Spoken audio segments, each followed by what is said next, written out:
الذي أرسل إلى الناس كافة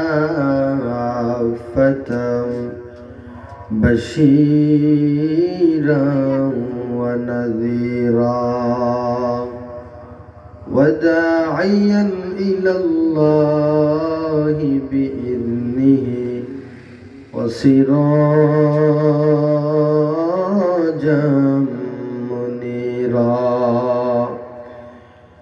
أما بعد فأعوذ بالله من الشيطان الرجيم. بسم الله الرحمن الرحيم. إن الصلاة تنهى عن الفحشاء والمنكر.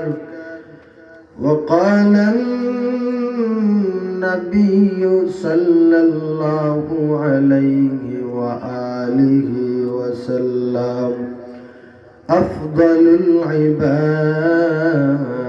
الصلاة. صدق الله مولانا العظيم وصدق رسوله النبي الحبيب الكريم. ونحن على ذلك لمن الشاهدين والشاكرين والذاكرين والحمد لله رب العالمين. اللهم صل على محمد وعلى آل محمد كما صليت على إبراهيم وعلى آل إبراهيم إنك حميد مجيد. اللهم بارك على محمد وعلى آل محمد كما باركت على إبراهيم وعلى آل إبراهيم إنك حميد مجيد. बातिल से दबने वाले आए आसमान ही हम, बातिल से दबने वाले आए आसमान ही हम। सो बर कर चुका है तू इम्तिहान हमारा, सबर कर चुका है तू इम्तिहान हमारा। तौहीद की अमानत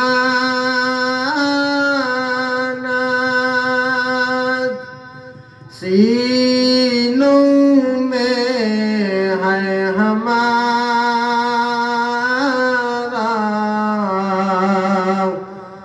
तौहीद की अमानत सीनों में है हमारा।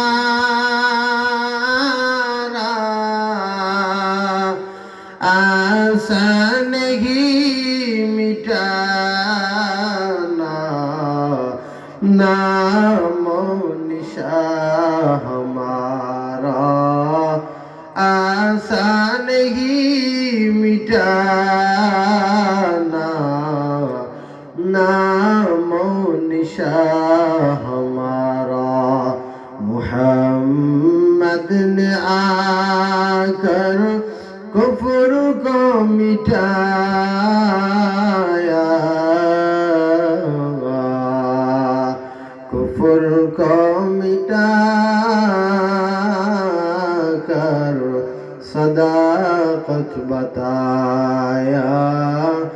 कुफ्र को मिटा कर सदाकत बताया। मोहब्बत सकले मौला पाकेर जिकिर करी ला इलाहा इल्लल्लाह ला इलाहा इल्लल्लाह ला इलाहा इल्लल्लाह ला इलाहा इल्लल्लाह ला इलाहा। दिन থাকিতে লা ইলাহা ইল্লাল্লাহ বলো ভাই। দিন থাকিতে লা ইলাহা ইল্লাল্লাহ বলো ভাই। দুনিয়াতে আখিরাতে দুনিয়াতে আখিরাতে চাও যদি ভালাই। দিন থাকিতে লা ইলাহা ইল্লাল্লাহ বলো ভাই জুড়ে লা ইলাহা ইল্লাল্লাহ লা ইলাহা ইল্লাল্লাহ লা ইলাহা ইল্লাল্লাহ লা ইলাহা ইল্লাল্লাহ লা ইলাহা। হায়াত মৌত রিজিক দৌলত যার হাতে মরণ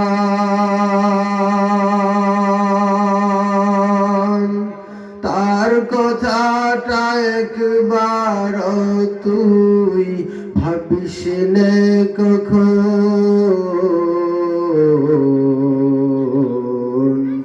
ভাবিস নে কখন। আসবে যেদিন দুঃখের রাতি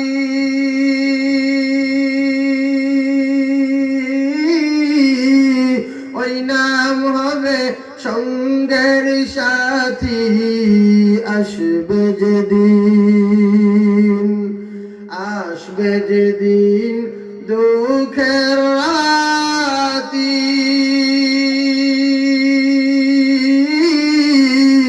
ওই নাম হবে সঙ্গের সাথী। অনাম বিনে দুনিয়াতে অনাম বিনে আখিরাতে অনাম বিনে দু জাহানে বন্ধু কেহ নাই। দিন থাকিতে লা ইলাহা ইল্লাল্লাহ বলো ভাই জুড়ে লা ইলাহা ইল্লাল্লাহ লা ইলাহা ইল্লাল্লাহ লা ইলাহা ইল্লাল্লাহ লা ইলাহা ইল্লাল্লাহ লা ইলাহা। মাওলা পাকের জিকির করতে কষ্ট হয় নাকি মজা লাগে? যদি এরকম ভাবে সারা রাত জিকির হয় থাকবেন না ভাগবেন? থাকবেন ইনশাআল্লাহ। কারণ মাওলা পাকের জিকিরের মাধ্যমে আমরা মাওলাকে স্মরণ করি। আর বান্দা বান্দি যখন মাওলাকে স্মরণ করে মাওলাও বান্দা বান্দিকে স্মরণ করে। সুবহানাল্লাহ। আল্লাহ বলেন ফাযকুরুনি আযকুরুকুম, বান্দা বান্দি তোমরা আমাকে কি করো? স্মরণ করো, আমি তোমাদেরকে স্মরণ করব। আমরা মাওলাকে যেভাবে স্মরণ করি মাওলা আমাদেরকে তার থেকে উত্তম পদ্ধতিতে স্মরণ করেন। সুবহানাল্লাহ। বান্দা যখন মাওলাকে স্মরণ করে গুনার উপর লজ্জিত হইয়া তাওবা করার মাধ্যমে, ও দয়ার মাওলা আমি বড় গুনাহগার, দুনিয়ার কোন মানুষগুলি আমার গুনাহ মাফ করতে পারবে না, একমাত্র আপনি আমার গুনাহ মাফ করনেওয়ালা।